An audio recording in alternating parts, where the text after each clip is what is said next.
All right. Well, hello, J-Teen Network. We're thrilled to have you here today with Dr. Tal Grinfas-David from the Center for Israel Education to talk to us about ways in which we can better understand how to teach Israel education, either in a formal slash informal Hebrew High type environment, or in a programmatic type environment, that may be done through youth groups, Jewish philanthropy, teen philanthropy groups, and other kinds of engagement opportunities.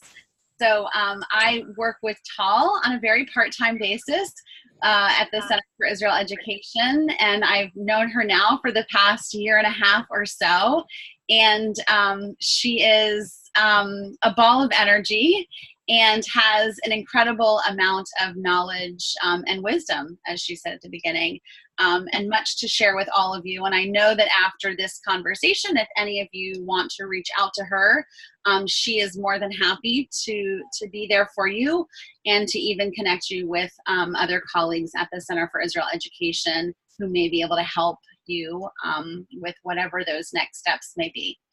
So without further ado, my friend, Tal. Thank you so much. That's a lovely introduction, my dear. It's a pleasure to be with you this afternoon. I'm going to really try my best in the time allotted to fit everything in, but I do want to also allow at the end time for questions, reflections, thoughts, additional information that you might need, and perhaps to show you some resources. So if you could, Erica, could you kind of flag me down 10 minutes before the end so we'll have time for that? Thank you. All right, so what I wanted to start talking with you today about is thinking about how do you structure a program? How do you build something for an entire year, regardless of whether you have once a week with students, twice a week, every day, potentially. So how do you think about structuring a class? And, the most obvious way that people tend to go about it is chronologically, and they start somewhere in 1860 or 1880. If there's enough time, you're lucky if you make it to independence or 67. Very few classes that I have seen, even in day schools that teach the subject every day, are able to make it past Oslo. So, it tends to be a series of lessons over a long period of time. But what students are reporting back to us, no matter how good the course is that they don't really have the context for understanding today.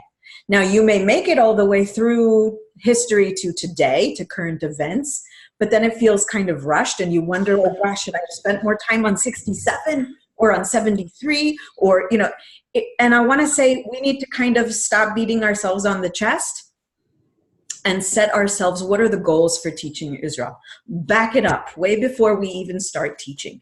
There are other ways, creative ways, meaningful ways to structure a course around Israel so that it doesn't have to happen sequentially or chronologically, but so that students come away with some very definite, enduring understandings about Israel and the tools, the context, and the ability to understand today's world in historical context.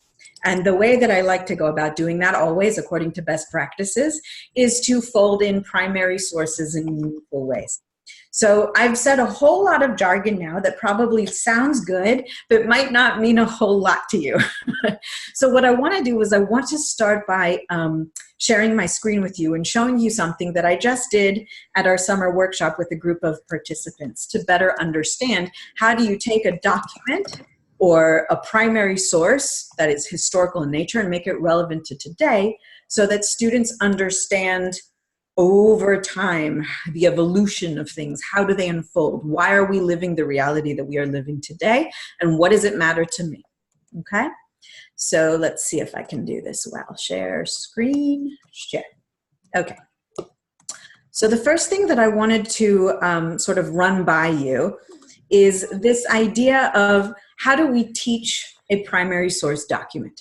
I'll enlarge this, don't worry. I don't expect you to be able to see that. Okay, this is a document from 1947. It's called the Status Quo Agreement. And it's basically a letter from David Ben-Gurion to the ultra-Orthodox rabbis and their group, Agudat Israel, in Jerusalem. Why is this significant and important? Well, the first thing that should jump out to you is what? Secular David Ben-Gurion, busy in 1947, is approaching Agudat Israel? That sounds crazy. So let's take a look at this and see what is the context in which this is happening and why is he doing this. Dear sirs, the agency's executive has learned from his chairman of your requests concerning guarantees on matters of matrimony, Shabbat, education, and kashrut for the Jewish state that will become. So it's 1947. The United Nations still has not had its vote. And the concept that David Ben-Gurion is trying to convey here is that in no way can the Jewish population in the land of Israel, in Palestine at that time, as it's releasing itself from the British mandate, can they appear to be fragmented with large groups of people negating the potential future state. David Ben-Gurion was certain that if that were to be the appearance, there's no way they'd be able to get the vote to support a state. So he approaches them and starts negotiating. What do you want? What do you need in order to be able to support a future Jewish state? And just so that we're clear, he says in here, there is no intention of establishing a theocratic state. So let me just be clear with you. I'm willing to concede on certain things, but not everything. This is going to be a modern Western democracy. So here's what they end up having a conversation about. They basically have 4 demands in order to support a future state. Shabbat is the legal day of rest. Everything's closed. Kashrut, if it's a state-run kitchen, has to be kosher. Marital law, that's up to the rabbinate. And education. This is where you get those 2 streams in Israel of public education. One that is secular, public, and one that is dati, which is religious. So they get their way. They get these 4 things. And what I wanted you to see is that it's 1947. This is even before the Declaration of Independence. These 4 things have already been agreed upon. We today in Israel are living the aftermath of this document. So one of the things that I say to students is, think about the United States at its 71st birthday. Is it a finished state? Weigh in. What things remain unresolved? Are the borders fixed? Does it look like it does today? What things still remain unresolved today? So we take a look and we say, okay, if you're going to look at, for example, newspaper headlines today, and you don't know anything about this document, a lot of things are going to look very weird to you, especially wearing the lens of an American who's grown up here in a democracy where there's separation between religion and state. In Israel, not so. It's a Jewish emphasis. You start to see the underpinnings of Jewish and what it means and what it looks like in this document in 1947. Now, of course, you have the Declaration of Independence. We don't have a constitution yet, but we do have what's called basic laws. So if you go to the Knesset website, you can see there's 13 basic laws, the most recent of which is the nation-state law, recently enacted. And what's most important for students, I think, to understand here is that the Supreme Court can strike down any basic law if it conflicts with either the Declaration of Independence or any of the ones that precede it, the basic laws. So if they found that the basic law that was recently enacted does not negate previous legal documents, it becomes enacted and it becomes part of a future chapter of a constitution for the state of Israel. That's the first thing I want students to understand. If I were to just throw any headlines from any newspapers today on any of these topics, are women allowed to pray at the wall? Do they have equal rights? Who is considered a Jew? Why is it that some people might need to leave and get married in Cyprus in order to have the wedding of their choice? Why aren't their children recognized by the rabbinate? Why can't the LGBTQ parade that happens every year in Numbers end up at the Kotel, at the Western Wall, which we would very much like to do? Why is it that some segments of the population are exempt from IDF service? I mean, and on and on and on. There are so many things here that we could tackle. If I sent you to JPost now and I said, find me a newspaper article on one of these topics, the students would come back with any number of articles. And they'd all be pretty upset and shocked because they're looking at it through the lens of American democracy. In order to understand things today, we have to go back and give them context and make meaning. So showing them the 1947 document helps to understand why these issues are still issues, why there isn't a constitution. Context matters. Documents matter. So in order to understand today, we have to understand. I'm throwing this out because it's a unit on Israel's Jewish democracy. And the students have to answer these types of questions. Now, this is true for constructing a course as well. If the students don't have context, or you don't bring it and make it relevant to today, they cannot make meaning of a sequence of events that are dates, wars, and so on. And they also don't get all of these very important understandings if all we do is teach Israel's culture and what is eaten and what types of ethnicities there are. It's just not enough to dig in and get rich understandings about today. So being able to look at the curriculum from the perspective of perhaps we should start teaching thematically, and every time you hit a theme, look at the whole arc from 1880 till today and ask the meaningful, relevant, and important deep questions that we want students ultimately to engage in.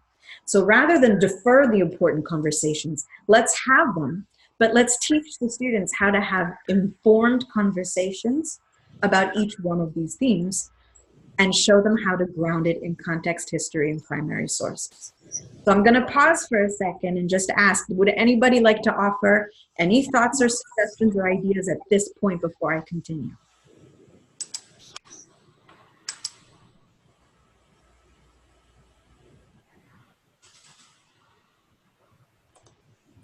Okay, 1, 2, 3.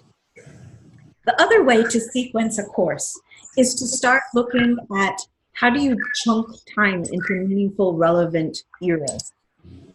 What I like to do is show students that Jewish history and teaching Israel are continuations of the things that they learn in other subject areas, meaning I don't see them as separate or different from biblical studies, rabbinic, Holocaust studies. All of these things are feeders, if you will, into modern Jewish history from 1880 onward. We look at it as Jews making choices. Jews had choices to participate in conversations about state dreaming between 1860 and 1880. You start to see the emergence of certain thinkers. You start to see the streams of different Zionist approaches. And then we get into state seeking. All of a sudden, it starts to become a strategic plan. What you see in the first Zionist Congress is essentially a strategic plan with 4 outcomes. Here's what we're going to do. We're going to purchase land, da-da-da-da-da. We're going to create a certain culture, da-da-da-da-da. And they go on and they try to achieve these 4 things, everybody in their own way, every stream in their own way. Then you move to state building, which is the actual infrastructure and settlement and creating organizations and things that you need in order to maintain self-rule. You take that all the way up to 48.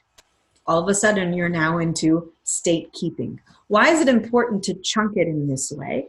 Because I want students to understand, why did Zionists do what they did and how were they successful? How were they working in their own national interest? If you chunk history this way, regardless of how deep you go or how much you're able to cover, at least students have this framework of understanding where we're going. Ultimately, this is the quest for normalization, which is the quest for peace, the quest for security. So you can talk about making decisions, tough decisions during tough times, right? Now it takes us all the way to today. We're still in the quest for normalization. While we have peace and security with Egypt and Jordan, we still have status quo, whatever it is, with Syria. We have temporary quiet with Hezbollah to the north. We still have Hamas and the Palestinian question open. We have Iran as an actor in the Middle East, but we also have renewed relations with Saudi Arabia. So, you know, things are changing. The Middle East is constantly in flux. You can look at Turkey. You can look at the rise of the Muslim Brotherhood, and now Erdogan perhaps on his way out, and let's see what replaces it. Relationships with others are part of this process of the quest for normalization. So if students can understand this arc and understand how it went from ideation to materialization to the point of today, we're looking at becoming a world player, not just in economy or in defense strategies, but also in diplomacy and relationships. That is the idea, that's the quest. So at all points in time, leadership, although they view different ways to accomplish their goals, they all have this common past, common present, and common future of the nation. This is the trajectory that we're headed on. This is where we're going with all the obstacles in between. Okay, so providing students with frameworks, I find, is very helpful to get them to understand, why are you teaching me 1973 right now, and what's the point of this, and what is its relevance to today? How are we still living today? The outcomes of those decisions and those choices.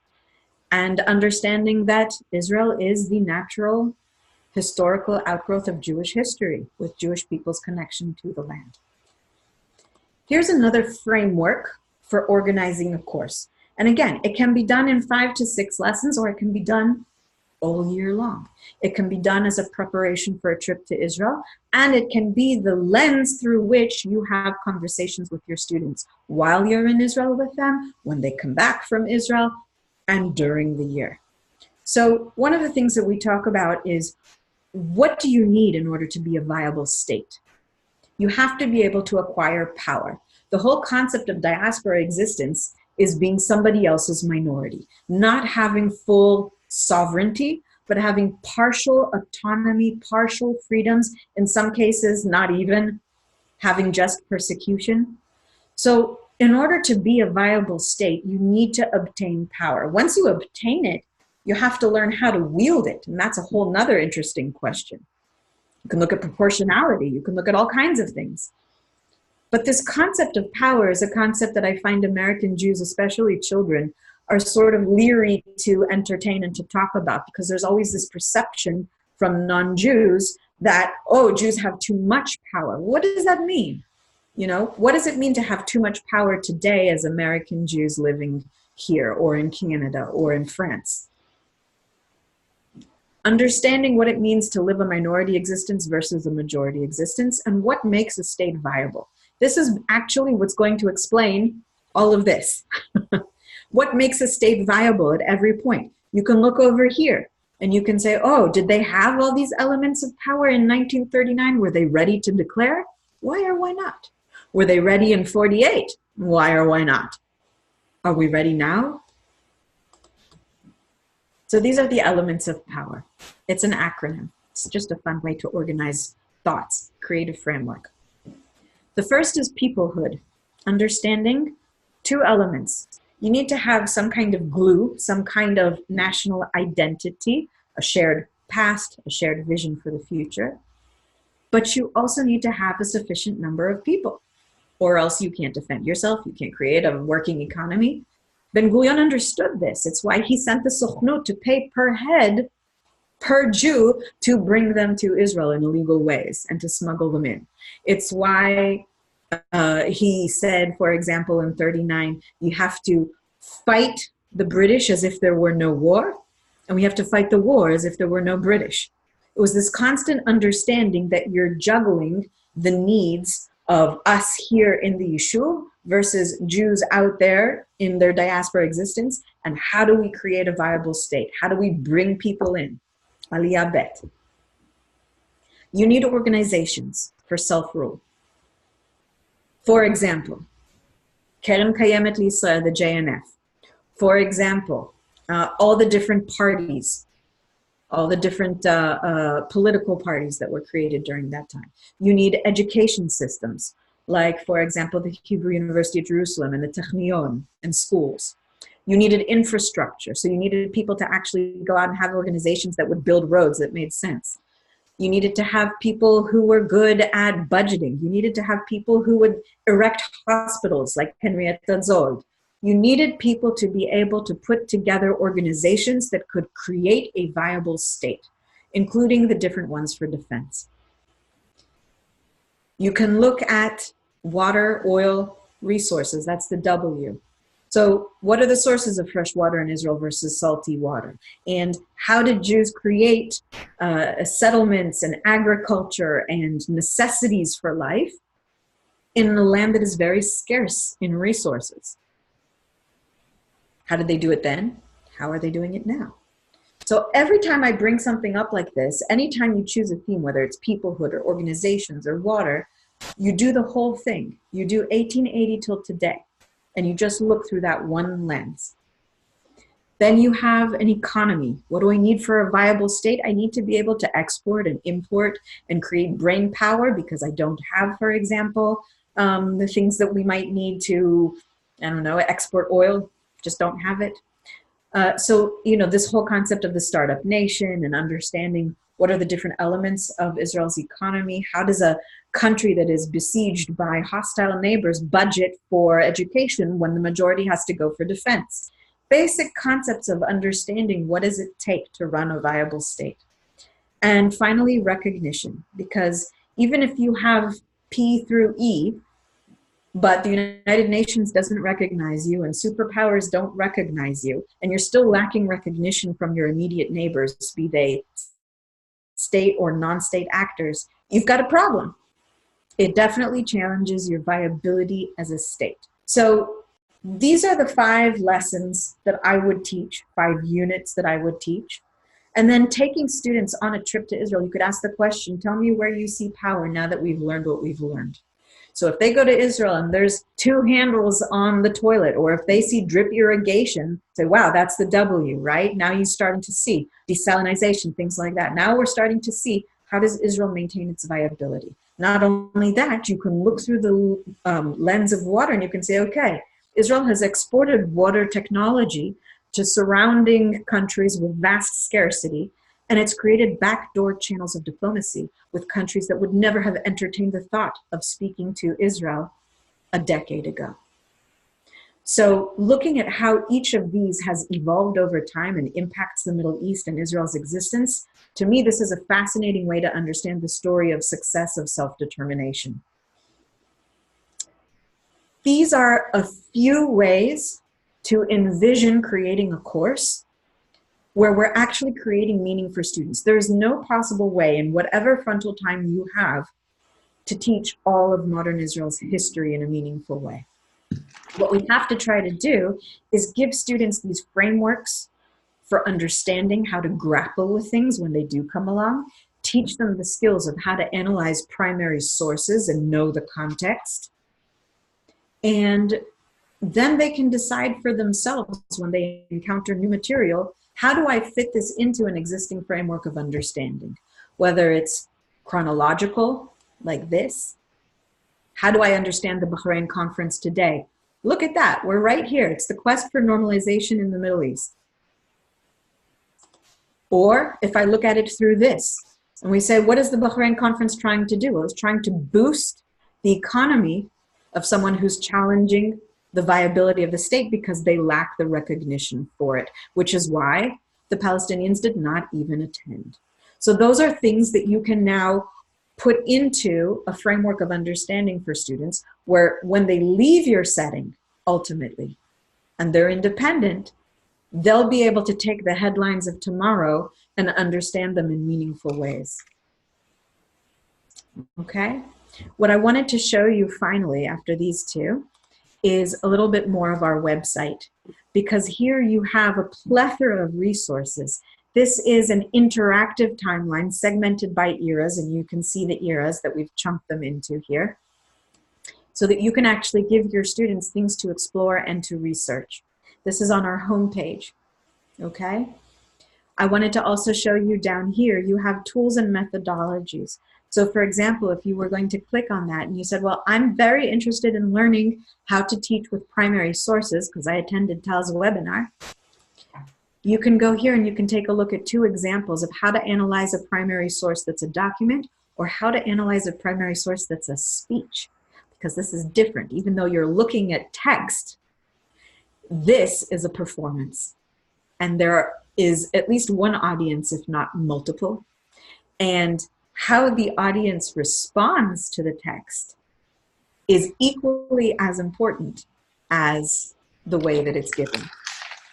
So there are wonderful resources here for you to look at, including maps that you might want to use or opportunities to do community or family education around Israel education and why you're structuring the course the way that you are, the way that you ultimately will be. So I'm going to pause here for a moment, and I want to allow for some question and answer and also requests for whatever it is that you need to be successful.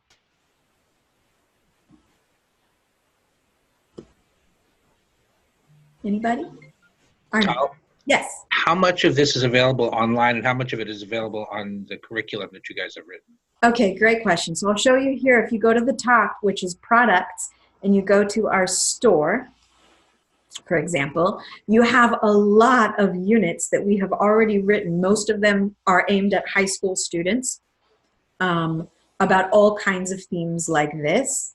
There are tons of additional resources that we have created that are not on the store, but that we have and we'd be happy to share with you if you have a specific request for something you want to teach. We've got lesson plans and units and all kinds of things that we can share with you, as well as ideas of things that we've done in the past with students or things that teachers who have been through our workshops have actually written, implemented, tried, modified, come back to. So they've beta tested things for us. We have a plethora. There's also a curriculum that does not appear here that is the POWER framework already written and done for you. It's called To Israel and Back, A Journey to Our Future. And what it does is it actually frames a school trip using that acronym. So it also creates a during the trip journal and an after the trip, what are the things that you need to do with students when they come back from Israel to stay connected and to understand what they've experienced.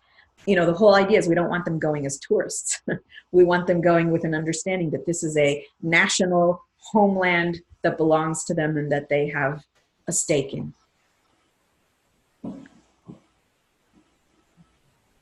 Is that helpful? Yes. For me, yes, it is. Okay. All right, great. So yeah, please reach out by email if you have particular requests for lessons or themes that you know you want to be doing. Tal? Yes. What about opportunities for programs or organizations who don't have 5 weeks, who don't have an entire year, but want to integrate Israel into the conversation over the course of the year? Are there things that you could suggest or curriculum that exists, programs that exist that they could tap into in their own context and way? Yes, there are. Thank you for asking. So one of the things that we like to think about is how do we take what it is we're already teaching and capitalize on that? So for example, if you're teaching holidays, which everybody does and we celebrate them every year, one of the ways to do that is to boost whatever you're doing with inserting and integrating Israel into it. One of the workshops that I just did at our summer week-long workshop was how to integrate modern Israel into Passover. So there is a fantastic book that here you go, just happen to have here as a collector. This is a coffee table book, and it is a book that documents all of the Haggadot that came out in the 1930s by the kibbutz movement, including black and white photographs of people actually celebrating and doing that, and the texts. And what's really fascinating is to have students take a look at why were Zionist pioneers changing the text of the Haggadah. And what you end up seeing is that they were actually telling their own stories, their own histories, as though they were living the Exodus, one to one. So they write about the challenges of emerging from Europe or emerging from North Africa or from the Middle East, being persecuted, making all kinds of connections to biblical texts and biblical experiences while telling their own stories, being hijacked on the roads by Arab fellaheen who are trying to steal their shovels and their hoes, having to build a tower and stockade at night, so that the British wouldn't tear it down. It's fascinating to see. And they ultimately end up with inspiring Aharon Meged, who's a very prolific Israeli writer. And he writes in 1952, he publishes the Haggadah of Independence. And the text is spectacular. It's a must read because he takes every section of the Haggadah and rewrites it to reflect Israel's story of independence. From the 12 operations as the 12 plagues that the IDF hath brought down upon our enemy. And you dip your finger in wine and you say, the Nachshon operation, the Iftach operation, right? So the Haggadot are the Jewish pioneers' response to what does it mean to have a new Jewish identity as a Zionist pioneer. And what's interesting is that, when Americans look at secular identity, for example, they understand it to mean atheist or disconnected. And in Judaism, that's not what it means at all, because these people are firmly rooted in their people's texts and in their traditional history, and they know it well. They actually use it to craft the new identity. So it's not separate from or a rejection of, it's a retelling of. And that makes it really interesting. There are other ways to integrate into holidays. For example, the story of Chanukah, and to look at, is it divine intervention or is it human initiative? And so you can take a look at the story of the Maccabim as the human initiative that ultimately gets squelched in revolts post second temple destruction. And you can see the rabbis putting together an ingenious plan to save the Jewish people and maintain their connection to the land of Israel. And they detach this human initiative to quell riots, and they create this spiritual leg almost to stand on, so that Jews in the diaspora maintain their connection so that someday in the future they'll be able to come back as an independent nation, as a sovereign nation. And that actually keeps Jews going for 2,000 years. So teaching all of a sudden the two songs and how they're different about Chanukah, from traditional songs about the miracle of light to all of a sudden it's Banu Choshech Legaresh. And then you look at two rappers like Subliminal in the Shadow doing in 2004 their own version of Chanukah, we've come to banish the darkness. I mean, wearing a giant gold chai with bling. It's fantastic. But what you see is that even today, in culture today, in pop culture, in modern Israeli culture, they are still reliving and remaking history in their own experiences and making it relevant, because they don't see themselves detached from that history. They are a natural continuation of it. Can I ask a follow-up question, Erica? For sure. Yeah. Sorry, this is Jennifer Schwartz from Phoenix, and I'm late, and I really apologize. So you may have already covered this. So if you have, just let me know. I'm involved in trying to increase engagement of teens in informal Jewish educational opportunities like youth groups and leadership development programs and the like. Do you have materials that can help, like as an example, youth groups to incorporate more Jewish and Israel-specific themes in what they do? Yes, absolutely. So one of the units that I've written, let me see if I can pull it up right here. It's a call to action. This is an existing unit. It doesn't take too long to do.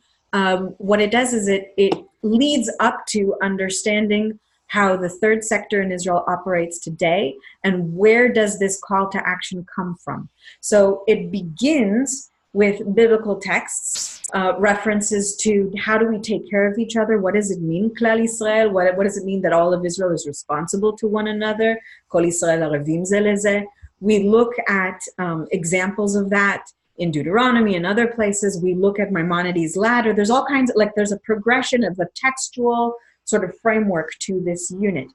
But then it takes people up to Zionist pioneerism, and how did this concept that's firmly rooted in our Jewish texts help with the creation of statehood? Because Jews saw a need and they filled a need. They didn't wait to be tapped on the shoulder, right? This whole concept of contributing your grosh at the end of the week to a little blue box that ultimately helped purchase 90% of the lands purchased in the land of Israel, right?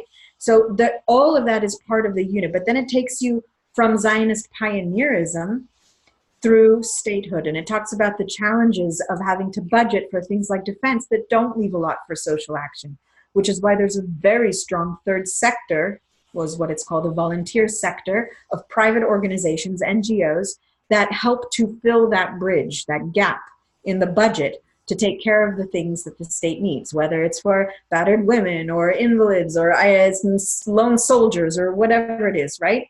So the idea is to take a look at organizations that exist in Israel and to really understand them. Who's behind them? How do they get their funding? What is their mission statement? How much of it is spent on actually fulfilling the mission? All that kind of stuff. So it's analyzing, learning how to analyze almost in preparation for a federation role, you could say. How do we understand Jewish organizations that are global, that are national, that are within Israel, that are outside of Israel, that contribute? How do you understand your own federation in your backyard and the work that they do? Is this, I'm sorry to interrupt, but is this where you're in a, almost like a classroom setting teaching this, or is this? Does not have to be. It does not have to be. All of these have teacher guides with activities that are suggested activities that allow you to really make this as experiential as you would like it to be, or as formal as you would like it to be. And most have like 4 or 5 suggestions of activities, different activities for each page. So it's really up to you to take and to embed and to work this for the target population that you have. Okay. And I would just add, like, for that particular unit, especially, Jen, if you're working with an organization that's focused on service learning, this could be an amazing conversation as part of service learning, that they're working in their own community, but let's look and see how Israel is doing it and where that thought process started, and what they're doing now as a way to better understand how we're, working simultaneously Jewish values, Jewish homeland, and serving the communities that we live in and are a part of. Yeah, it's really understanding that the call to action is something that falls on each of us, and how we choose to execute that and where and what skills do we need in order to be successful are things that we've been very good at for a very long time as a community living in the diaspora for survival needs, but also in Israel in order to take care of others and to be able to do what needs to be done despite the obstacles. So it's a great way to teach them how to create their own organization, how to identify a need by researching what are the societal needs, and really understanding how they can stay involved long after they've been through your program. Thank you. My pleasure. Awesome. And just hold on to that thought, everybody who's on the call, because when we get to our next professional development call in August, we're going to talk to somebody who's a college counselor who's going to help us understand what kinds of things colleges are looking for. And I know one of those things are creating businesses and creating service opportunities. And to be able to do that using Jewish values and using the lens of Israel is something that I'm sure would fit beautifully into many of the programs that we're doing, and also add value to resume build what students are doing as they're beginning to apply for colleges. 100%. Like combining, I want to both of these. But you could also use this with younger ones for B'nai Mitzvah projects. So this is good anywhere from 12 to 17, 12 to 18. And Tal, I know that you can spend more than 2 minutes on this, but I'm going to give you 2 minutes to just talk a little bit about, I know that there are Israel advocacy organizations, and there are organizations like CIE. And if you can talk just to help people understand a little bit more about in what way they would benefit from engaging with the curriculum and engaging with the staff at CIE as a way to build curriculum or build programming that may look different than what they would see in an advocacy type, through an advocacy type organization. I started with context. So, just to speak to that for a minute or two.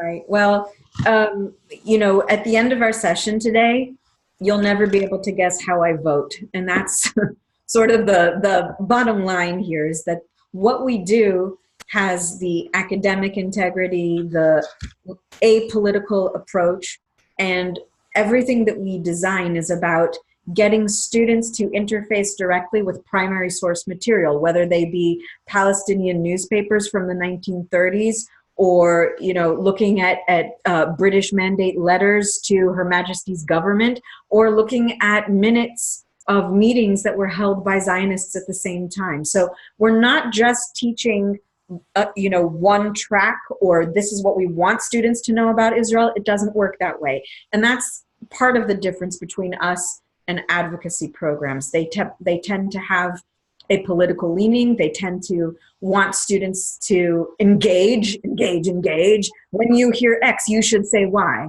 And teenagers, if you've ever had any, like I have, they don't want to be told what to say or think or do. They want to come to it themselves and come to those conclusions on their own by giving them the tools to be successful. So what we do is we work with teachers and help support them in bringing primary sources into the classroom, and then facilitating informed conversations about those materials, so that we are not there to spread polemics or to share any one particular, this is right, this is wrong. It's about the one bias I would say that CIE has is that, Israel has a right to exist as a Jewish state. Everything after that can be talked about, can be looked at through a critical lens. That's the only thing really that I would say we have going for us. But this is a huge difference, because what we're promoting here is critical thinking skills, not you must say why. And that's a big difference between us and advocacy programs. The research has demonstrated that advocacy backfires, that many of the students kind of want to put their head down and get through the day on campus and go to their classes and get their major. Not many of them want to stand there and shout back at a group of students who are members for Palestine's Justice, right? Or BDS. The idea with these materials is not to create an expectation where every student has to engage in those kinds of back and forth. The idea is that when you hear that, you be able to distinguish between a history and a narrative. And these are the tools that we give our students. So I call it the car crash. And I'm sorry, I know you said 2 minutes, Erica, and I'm going over time. You're good. As a historian, your job is like the investigator when you come upon a car crash scene. So you interview the two sides, right? And then this one hit me, that one hit me, and you're there to do what? You have to collect as much evidence as you can to try to either disprove or prove or align what somebody is saying with what you see, hear, observe, collect, and so on. So you might take tire prints, you might take a look at the fenders, you might take a look at witness eye testimonies, right? You might look at all of those things and try to construct as true as possible history of what happened. Now, one of the drivers may have intentionally omitted something. That then makes it a narrative.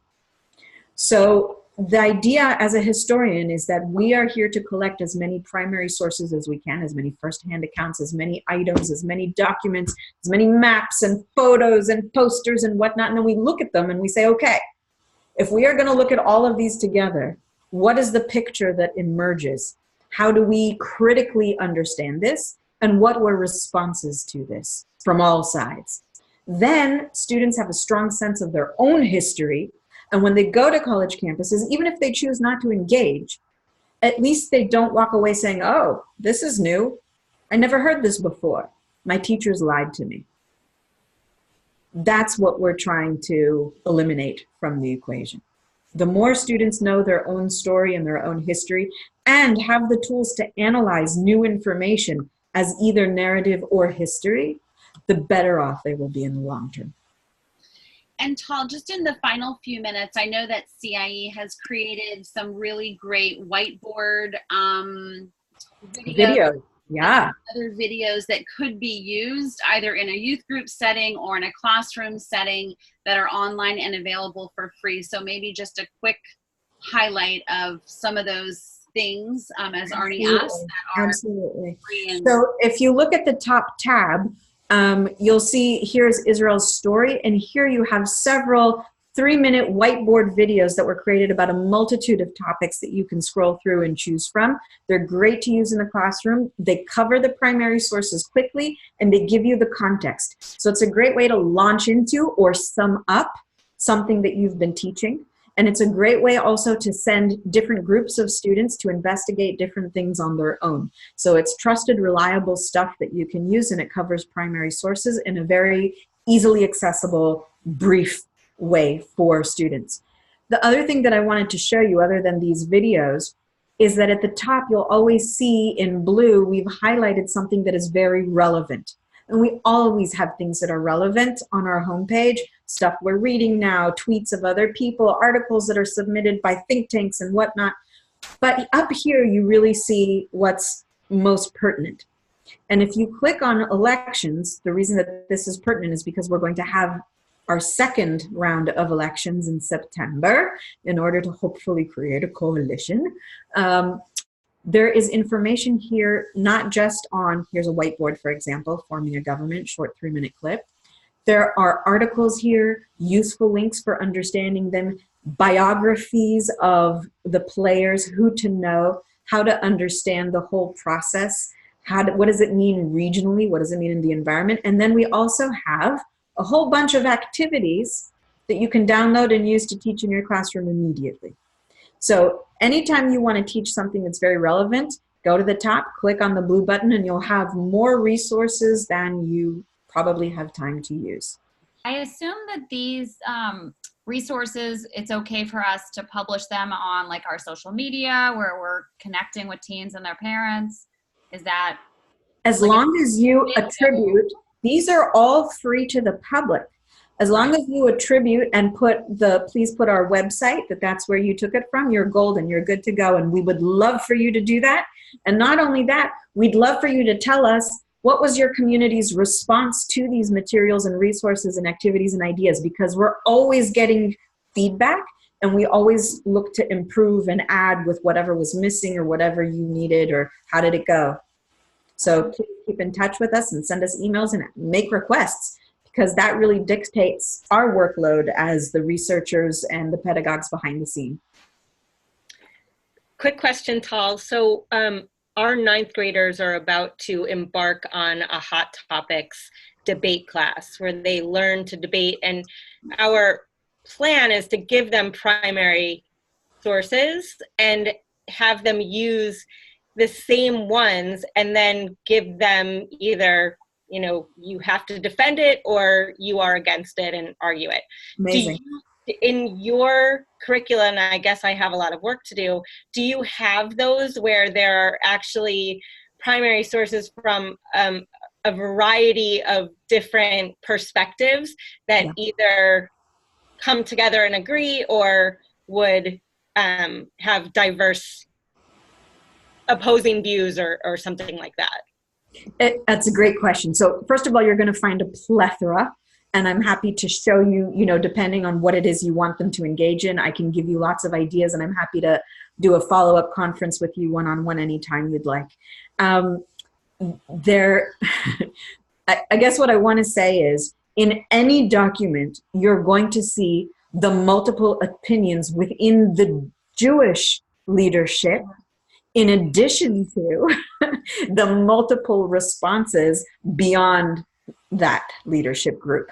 So, you know, the old joke is, you know, put 3 Jews in a room and you're going to come away with 10 opinions, right? You can see it in the minutes that document what was said in the Zionist meetings. You can look at it even from the very first Zionist Congress. You know, what do you mean everybody's coming to establish a state, and you have 6 streams of Zionism and one, by the way, that doesn't want to achieve statehood, all in the same room with the delegates together trying to come up with a strategic plan. Herzl is like a circus ringleader. So there's almost no moment in time where you can present, this is the Jewish side and this is the Arab side, right? That's like not a true reflection of reality. So yes, our materials are going to show everything. And I would say in a debate, you're debating something very specific that is like a left, right, or yes, no, or things like that. I would say be open to creating more simulations of what it's actually like in a Knesset environment to reflect the reality of there's way more than 2 opinions, and you have to concede if you're going to get anywhere. So what are you willing to compromise on in order to achieve your end goal? That is a much more realistic and reflection of history, and it actually defines the majority of pragmatism, kind of pragmatic choices that Jewish leaders have made over the years. Great suggestion. Thank you. My pleasure. All right, Tal, I failed to give you a 10-minute warning, so you only have about 6 minutes. So if there are any final thoughts from you or any final questions from participants? Yeah, I'd love to take questions and ideas and needs from participants, and also to schedule follow-up calls. You know, you have my email address, so that we can really support you in the best possible way for the coming year, whatever you decide to do with your students. And Michelle, CIE has already created a Knesset simulation that my guess is they could share the framework with you and probably some of those conversations as well. So great. Follow up. I'll do the research, because I had created one a while ago to do a coalition building type simulation with our kids, and so I'd love to learn more and see how it differs and maybe make it better. Michelle, I think if you explore this particular link right here with all of the resources that we have, I think you're going to find a wealth of resources to start from, and then we can definitely go from there. Terrific. Arnie, did you want to say something? Sorry, I didn't hear that. We did a simulation with we had kids try and put together a coalition. Mm-hmm. And it was interesting because as we went through it, we gave them key factors and who to talk to and who they needed. It became really interesting as far as like what they learned. Although they enjoyed going around the room trying to get each other into their particular corner. Part of the problems, I think, also that do exist, though, is the fact that some of the teachers don't know a lot of the information, and that becomes a problem. I mean, it's hard enough to get teachers that speak Hebrew, at least in upstate New York. It's also hard to get people that care about Israel. And so, it's starting from scratch, from not just from the younger elementary school kids, which is, I think, where this has to start, mm-hmm. but also with some of the teachers. One of the things that you don't address, and I'm just curious about, is in the high schools, there is a lot of anti-Israel sentiment. Mm-hmm. I mean, we live in our community, we're like in a little blue island amongst a bunch of red areas. And it's not easy. Some of the Jewish kids are concerned that they can't even talk about the topic. Mm-hmm. I mean, they have enough issues dealing with anti-Semitic issues, then as well as anti-Israel stuff. I mean, does CIE deal with that at all? Do you have any information? I mean, we try and do it locally, obviously with ADL as well. I'm just curious if you have any information about that. So what I will tell you is that none of the things that we are producing directly provide approaches for dealing with difficult conversations with non-Jews or with anti-Semitic responses. Because again, the approach is if our students know their own history well, A, that's not going to sway them from what they've learned and know and understand and have contextualized. But also, B, you know, we want them to feel empowered, not by saying, I know this because my teacher told me so in Hebrew school, but because I saw the document with my own two eyes, or because I saw the photograph, or I've you know, read the minutes. These are things that are more empowering, I think, than many of the curricula that are out there that do either the advocacy or the approaches or the narratives, you know, exposure and things like that. It's really about doing due diligence. But I will say that on our website, we have in the past linked to resources that exist from the ADL and from other organizations that we find to be really, they've done it and they've done it extremely well. There's no need for us to recreate that kind of training. That's just not what we do. We do the academic, proper history, and how do we make it come alive so that our students have the tools they need to engage when they choose to. Okay. All right, Tal, thank you. It's 2:59, so we covered it perfectly within an hour, but I hope that the conversation that Tal has begun with everyone who's on the call, and for those who will listen to the call later, you know, to know that that conversation can continue with Tal, with Rich Walter, with other members of the CIE team, as a way to help support you creating meaningful, context appropriate, not context Israel, but like within your organizational setting, so that you can have great conversations with teens about Israel. So thank you, Tal, very much. It's my pleasure. If any of you would like to bring any one of us from CIE to your community to do a one-day workshop, that is something that we are happy to do, and we'll work with your local federation or organizations to try to make something work, because as you said, there's a very strong need for teachers both to be knowledgeable and have the tools to engage in some very sensitive conversations in very clear ways. Oh, Tal, I almost forgot. Do you want to go click to the Teen Institute real quick so that everyone can hear and see what CIE has for teens specifically? So, yes, if you click here, there's a lot more information than we have time to cover. I will say that we do two things. One is we do train teachers in workshops for those who do work with teens, but also my colleagues work directly with teens, both in camp settings and congregational settings, and I work with day school teens. And we have this wonderful grant where every year we have the money to be able to create programming for teens, both at Emory and in other locations. So it's always worth checking out to see when the next engagement is. And if you have teens that you think would benefit and enjoy this, it's a wonderful way to connect with others on a national level and to do some really wonderful Israel education, experiential, fun activities that give them a ton of context. For almost nothing. Yeah. Thank you, Legacy Heritage. Yes. All right. Thank you, Tal. Thank you, everyone. Best to everybody. Good luck with your Israel programming. Thank you. All right. We'll see you soon. Bye-bye. Thank you. Bye. Erica.